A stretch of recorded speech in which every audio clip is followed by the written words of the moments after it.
Hello everyone, I'm doctor Reena తానంకి.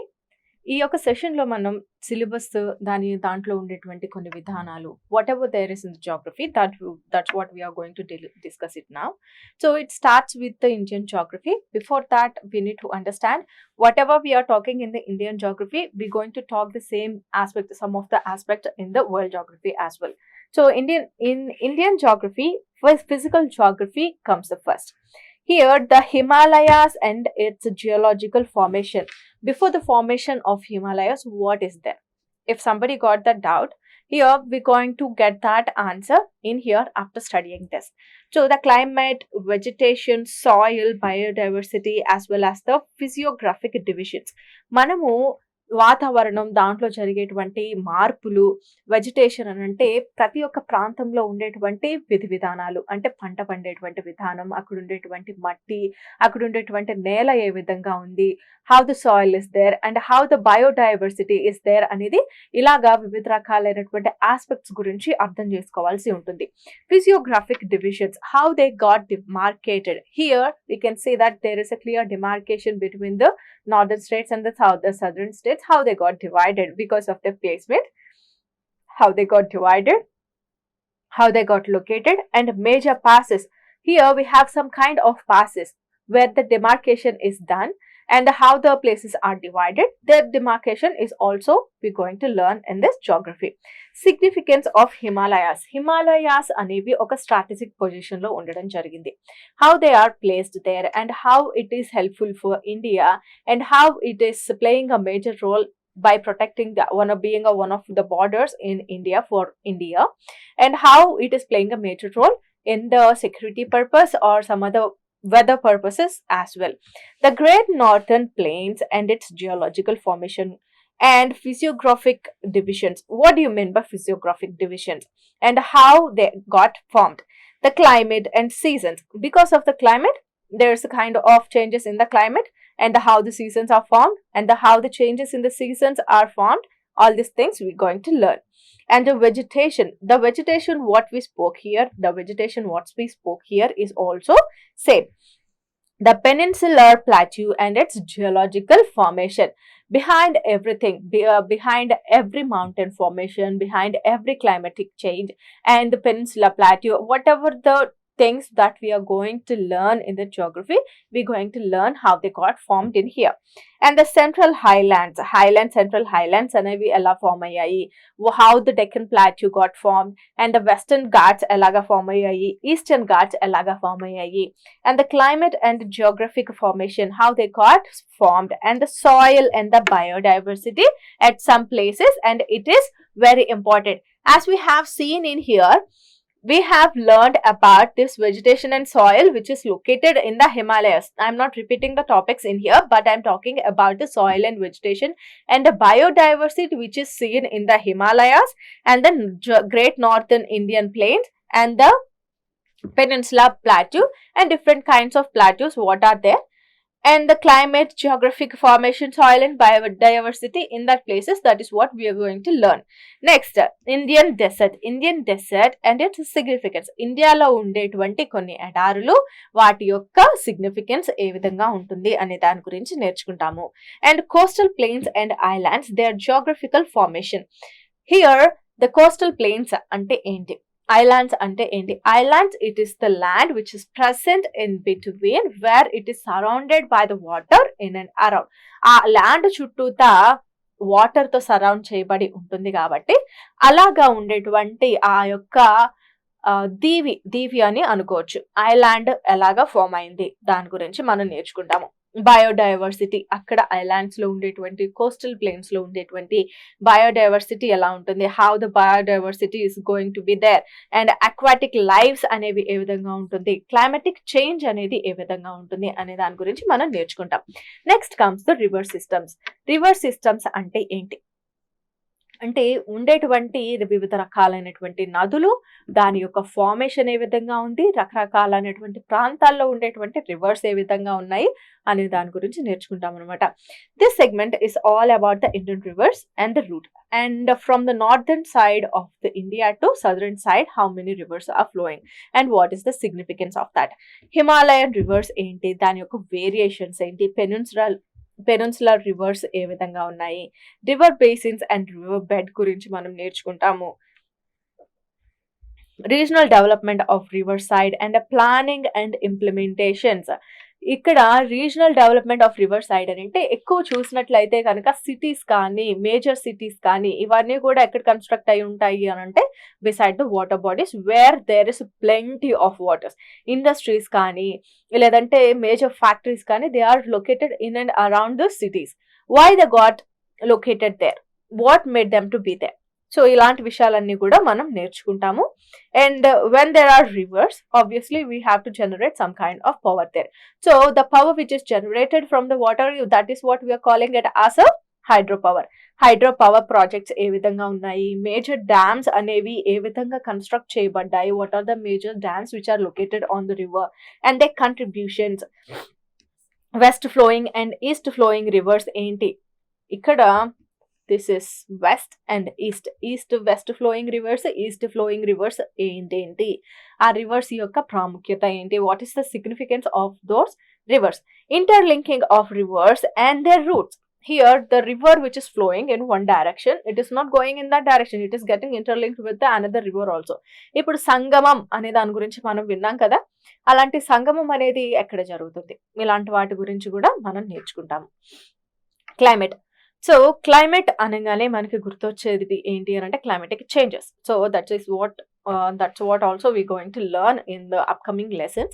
Before that we'll try to understand what exactly the climate is. Climate అంటే ఏంటి, వాతావరణ మార్పులు ఎందుకు జరుగుతాయి, వాతావరణంలో జరిగేటువంటి మార్పుల వల్ల మాన్సూన్స్ అనేవి ఎన్ని రకాలు ఉన్నాయి, దాంట్లో కలిగేటువంటి పర్యవసానాలు ఏంటి, how many kinds of monsoons are there, how they are demarcated, how they got names and different kinds of monsoons. So monsoon అనేది నార్థన్ సైడ్ ఆఫ్ ఇండియాలో ఎలా ఉంటుంది, మాన్సూన్ అనేది సదర్న్ సైడ్ ఈస్ట్ వెస్ట్ లో ఎలాగ ఉంటుంది, ఇలాంటివి నేర్చుకుంటాం. The driving mechanism of monsoons. El Niño, La Nina అంటే ఏంటి, different seasons of India, the climatic change. And cyclones కి మనం వివిధ రకాలైనటువంటి నేమింగ్స్ అనేవి పెడుతూ ఉంటాం. ఆ నేమ్స్ అనేది ఎలా పెడతారు, ఆ నేమ్స్ అనేవి ముందే ఫిక్స్ చేసి ఉంటాయి, నెక్స్ట్ వచ్చే సైక్లోన్ కి నేమ్ పెట్టాలి అని చెప్పి, లేదా హౌ దే గాట్ నేమ్స్ అనేది మనం నేర్చుకుంటాం. సోర్సెస్ ఏంటి, సైక్లోన్ కి కారణమైనటువంటి సోర్స్ ఏంటి, ద ప్రీవియస్ సైక్లోన్స్ అనేది ఎలాగా ఫామ్ అయినాయి. ఇప్పుడు భూమి పుట్టిన దగ్గర నుంచి ఎన్నో రకాలైనటువంటి విపత్తులు, ఎన్నో రకాలైనటువంటి క్లైమాటిక్ చేంజెస్ అనేవి జరిగే ఉంటాయి. ఆ చేంజెస్ అనేవి ఎలా జరిగాయి, how they are impacting our present situation, how they got impact on our present climatic changes, ఇవన్నీ కూడా మనం నేర్చుకుంటాం. Next minerals and industries. Minerals and industries, ఏ ప్రాంతంలో ఉండేటువంటి మినరల్స్ అండ్ ఇండస్ట్రీస్ గురించి మనం అక్కడ నేర్చుకుంటాం. Minerals distribution all over India. ఇండియాలో ఉండేటువంటి వివిధ రకాలైనటువంటి మినరల్స్ ఎక్కడెక్కడ డిపాజిట్స్ అనేవి ఉన్నాయి. ఇండస్ట్రీస్ అక్కడ లొకేట్ చేయడం జరిగింది. How they got that influence on that in the mineral distribution in that particular area, why that particular industry is located in there, how far it is from the mining area to the industry. Industrial policies అంటే ఏంటి, వీటన్నిటి గురించి నేర్చుకుంటాం.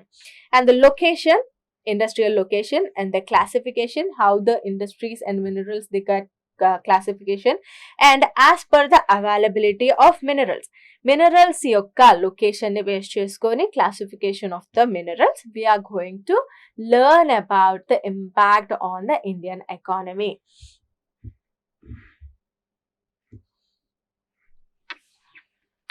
Next comes the agriculture of India. It is very important. ఎందుకు అని అంటే మనము స్టేట్స్కి సంబంధించినటువంటి అగ్రికల్చర్ నేర్చుకోవాలన్నా కానీ, లేదంటే ఇండియాకి సంబంధించినటువంటి అగ్రికల్చర్ నేర్చుకోవాలన్నా కానీ, these two topics are interlinked. Land utilisation, ఒక పర్టికులర్ ఏరియాలో ఉండేటువంటి ల్యాండ్ అనేది ఏ విధంగా ఉపయోగించుకుంటాము. Different kinds of agriculture practices అని అంటే వివిధ రకాలైనటువంటి ఇరిగేషన్స్ అనేవి ఉంటాయి. ఆ ఇరిగేషన్, డ్రిప్ ఇరిగేషన్ అని చెప్పి వివిధ రకాలైనటువంటి అగ్రికల్చర్ ప్రాక్టీసెస్ ఉంటాయి. ఇప్పుడు కొండ ప్రాంతాల్లో మనం చూసినట్లయితే కనుక కొండను ఒక చదునుగా చేసి how they going to divide that field on the mountain areas or the hilly areas, they make a certain kind of border like a structure, and they're going to place up some kind of plantation in there. Tea plantation చూసి ఉంటాము, rice పెట్టి ఉండడం చూసి ఉంటాము, wheat development, wheat plantation అనేది చూసి ఉంటాం, coffee plantation అనేది చూసి ఉంటాం. వివిధ రకాలైనటువంటి fields, how they got that agriculture practice, how they are changing according to that availability of water with the availability of the soil and the land. ఇలాంటివన్నీ కూడా మనం నేర్చుకుంటాం అనమాట. Their implementation and the effect on the yields. Yield, ఇప్పుడు yield అనగానే మనం పంట వేసిన తర్వాత వచ్చేటువంటి రాబడి, దాన్ని మనం ఈల్డ్ అని అంటాము. దాని మీద అంటే వచ్చేటువంటి రాబడి మీద the effect on the yield, how it going to B. Practice చేసేటువంటి అగ్రికల్చర్, ఇప్పుడు పంజాబ్, హర్యానా అటువంటి ప్రాంతాల్లో పంట పండించిన తర్వాత అక్కడ ఉండేటువంటి ఆ వరి యొక్క వేస్ట్ ఏదైతే ఉందో ఆ గడ్డిని కాల్చివేయడం వల్ల ఢిల్లీలో ఆ చుట్టుపక్కల ఉన్నటువంటి రాష్ట్రాల్లో పొల్యూషన్ అనేది ఎక్కువ అవుతుంది అని చెప్పి మనం వినే ఉంటాము. కాబట్టి వివిధ రకాలైనటువంటి అగ్రికల్చర్ ప్రాక్టీసెస్ వల్ల నెక్స్ట్ వచ్చేటువంటి, అంటే ఇప్పుడు రబీ సీజన్లో, ఖరీఫ్ సీజన్లో వచ్చేటువంటి క్రాప్స్ని వేయకుండా ఆపేటువంటి పరిస్థితులు ఏంటి, వివిధ రకాలైనటువంటి అగ్రికల్చర్ ప్రాక్టీసెస్ ద్వారా వచ్చేటువంటి నష్టాలు ఏంటి, ఇలాంటివన్నీ కూడా మనం నేర్చుకుంటాం. గ్రీన్ రెవల్యూషన్ అనేది ఎప్పుడు స్టార్ట్ అయింది? అట్ ఫస్ట్ 5-year ప్లాన్ టైంలో మనం గ్రీన్ రెవల్యూషన్ అనేది ప్రారంభం అవ్వడం జరిగింది. అది గ్రీన్ రెవల్యూషన్ ఎందుకు చేశారు? ఫస్ట్ అదే ఎందుకు కన్సిడర్ చేశారు? Why not the industrial revolution? Because the resources what we have in our hand is the land, water. కాబట్టి the only thing we can do is a green revolution in our first 5-year plan. ఇండియాకి independence వచ్చిన తర్వాత first మనం చేయగలిగినటువంటి పని ఇదే. కాబట్టి green revolution అనేది ఎలా ప్రారంభమైంది, దాని యొక్క హిస్టరీ ఏంటి అనే దాని గురించి మనం నేర్చుకుంటాం. Soils and crops and the inter relationship. Soils కి, క్రాప్స్ కి, ఒక బ్లాక్ సాయిల్ లో కాటన్ అనేది ఎందుకు వేస్తాం? ఇప్పుడు ఇసుక ఎక్కువ ఉండేటువంటి ప్రాంతాల్లో ఎటువంటి రకాలైనటువంటి క్రాప్స్ వేస్తూ ఉంటాం. కాబట్టి సాయిల్స్ కి, క్రాప్స్ కి ఉండేటువంటి సంబంధం ఏ విధంగా ఉంటుంది, దీని గురించి కూడా మనం నేర్చుకుంటాము. Irrigation and the modern techniques. Drip irrigation అనేది మోడర్న్ టెక్నికే. లేదంటే ఆర్గానిక్ ఫార్మింగ్ లో మనం చూసినట్లయితే హైడ్రోఫోనిక్స్ గురించి మనం విని ఉంటాం. Hydroponics is a kind of irrigation where the plants are grown inside the water. Water లో ప్లాంట్స్ అనేది గ్రో చేయడం జరుగుతుంది, where it needs less resources for the growth of a plant. కావాల్సినటువంటి మినరల్స్ అన్ని కూడా వాటర్ లోనే ప్లేస్ చేయడం జరుగుతుంది. So plants are the different kinds of crops they grow on the water. So అలాగా వివిధ రకాలైనటువంటి ఇరిగేషన్ టెక్నిక్స్ అనేవి ఏమున్నాయి, దానిని బట్టి మనం చేసేటువంటి క్రాప్ ఈల్డ్ అనేది ఏ విధంగా పెరుగుతుంది, ఇలాంటి వాటి గురించి మనం నేర్చుకుంటాం. ల్యాండ్ రిఫార్మ్స్ అనేటువంటివి ఎన్ని రకాలు ఉన్నాయి? This land reforms what we're seeing, will see another kind of land reforms. అంటే వేరే కోణంలో నుంచి ల్యాండ్ రిఫార్మ్స్ ని మనం ఎకానమీలో కూడా చూస్తాము. యానిమల్ హస్బెండరీ అంటే ఏంటి అంటే పశువుల పెంపకం అనే దాని గురించి మనం నేర్చుకుంటాము. And animal husbandry and the different kinds of techniques involved in that. And government schemes and the benefits. Government schemes agriculture కి సంబంధించినటువంటి, ఇప్పుడు ఎంఎస్పి కానీ లేదంటే ఫార్మ్ లాస్ కానీ, గవర్నమెంట్ స్కీమ్స్ అనేవి ఏ విధంగా ఉన్నాయి, వచ్చేటువంటి క్రాప్ ని ఎంఎస్పి అంటే మినిమం సపోర్టివ్ ప్రైస్, దాన్ని బేస్ చేసుకొని క్రాప్ ని కొనుక్కొని సబ్సిడీ ద్వారా ప్రజలకు మళ్ళీ తిరిగి ఇవ్వడం జరుగుతుంది. పబ్లిక్ డిస్ట్రిబ్యూషన్ సబ్సిడీ ద్వారా ఇస్తూ ఉంటారు PDS తో. కాబట్టి ఆ విధానాలు, గవర్నమెంట్ స్కీమ్స్ అనేవి అగ్రికల్చర్ ని బేస్ చేసుకొని ఏవేవి ఉన్నాయి అనే దాని గురించి మనం నేర్చుకుంటాం. అండ్ నెక్స్ట్ వచ్చేసి natural vegetation and fauna. Flora and fauna గురించి మనం నేర్చుకుంటాం. What you mean by flora and fauna and how it is getting affected by the climatic changes ద్వారా ఫ్లోరా అండ్ ఫానా మీద ఉండేటువంటి ఇంపాక్ట్ ఏ విధంగా ఉంటుంది. క్లాసిఫికేషన్ ఆఫ్ నేచురల్ వెజిటేషన్ అనేది ఎన్ని రకాలుగా క్లాసిఫై చేయడం జరిగింది. And their salient features of vegetation. Rainfall distribution అనేది most rainfall we can see in Cherrapunji. So lowest rainfall ఉండేటువంటి రీజన్ ఏంటి? రెయిన్ఫాల్ డిస్ట్రిబ్యూషన్ అనేది ఏ బేసిస్ మీద జరిగింది? హిల్లీ ఏరియాస్లో ఎందుకు రెయిన్ఫాల్ ఎక్కువ పడుతుంది? సో దాని మీద మనం స్టడీ చేస్తాము. బయోస్పియర్ రిజర్వ్స్ అంటే ఏంటి? నేషనల్ పార్క్స్ ఎక్కడెక్కడ ఉన్నాయి? శాంక్చురీస్ ఎక్కడెక్కడ ఉన్నాయి? వీటి గురించి మనం నేర్చుకుందాం. రెడ్ లిస్టెడ్ స్పీషీస్ కానీ, ఎక్స్టింక్ట్ స్పీషీస్ కానీ, ఇప్పుడు IUCN ఉండేటువంటి లిస్ట్లో ఉండేటువంటి కొన్ని రకాలైనటువంటి జీవులు ఉంటాయి. ఆ స్పీషీస్ లిస్టింగ్ అనేది ఏ విధంగా చేస్తారు? ఆ స్పీషీస్ గురించి నేర్చుకుంటాము. ఎక్స్టెంట్ స్పీషీస్ గురించి మనం నేర్చుకోవడం జరుగుతుంది. నెక్స్ట్ వచ్చేసి ఎకనామిక్ ఇన్ఫ్రాస్ట్రక్చర్. ట్రాన్స్పోర్టేషన్ ఎక్కడ జరుగుతుంది? హైవేస్ లో. ఇన్లాండ్ వాటర్ వేస్ అని అంటే రివర్స్ లో, కెనాల్స్ లో జరిగేటువంటి ట్రాన్స్పోర్టేషన్. అండ్ దెన్ నేమ్స్, ఆ ట్రాన్స్పోర్టేషన్ కి జరిగేటువంటి names. Power and energy sector and the policies ఏ విధంగా ఉంటాయి? Conventional and non conventional sources of energy. Conventional energy sources అంటే ఏంటి? నాన్ కన్వెన్షనల్ ఎనర్జీ సోర్సెస్ అంటే ఏంటి? Are we converting from the conventional sources to the non-conventional sources? What are the different kinds of conventional sources? What are the different kinds of non-conventional sources? ఇవన్నీ కూడా మనం నేర్చుకుంటాం. And inter relationship between them, the conventional non conventional sources కి మధ్య ఉండేటువంటి ఆ inter relationship అనేది ఏ విధంగా ఉంటుంది? ఎనర్జీ కన్జర్వేషన్ అనేది ఎలా జరగాలి? ఎనర్జీ కన్జర్వేషన్ జరగడం ద్వారా వచ్చేటువంటి లాభాలు ఏంటి? అండ్ ఇట్స్ యూటిలిటీస్ గురించి మనం నేర్చుకుంటాం. నెక్స్ట్ వచ్చేసి హ్యూమన్ జాగ్రఫీ. హ్యూమన్ జాగ్రఫీ అనగానే మనం అర్థం చేసుకోవాల్సినటువంటి విషయం ఏంటి అని అంటే it is something related to the human beings.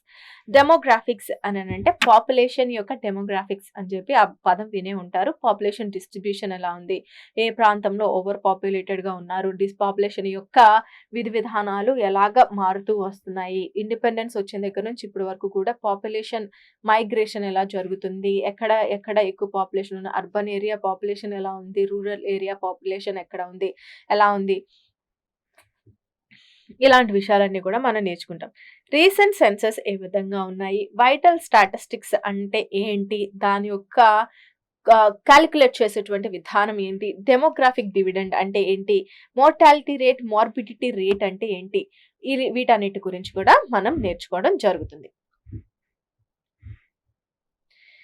Here comes the world geography. After discussing the Indian geography, we have to focus on the world geography. But the pattern what we are going to follow is first we'll finish off the world geography and we'll come into the Indian geography. Then only we can understand the strategy to understand. But so most of the aspects that what we are going to learn here, the same thing, we are going to link it with the state geographies and different kinds of state geographies. If it is Andhra Pradesh or if it is Telangana, we are going to learn the same industries, energy sector, same things we are going to learn in the states also.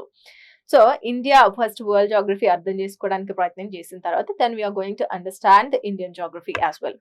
Major natural regions అనేవి ఏంటి? Regional geography and developed and developing countries లో ఎలాగా ఉంటుంది? అసలు regional geography అంటే ఏంటి? Developed countries యొక్క geography ఏ విధంగా ఉంది?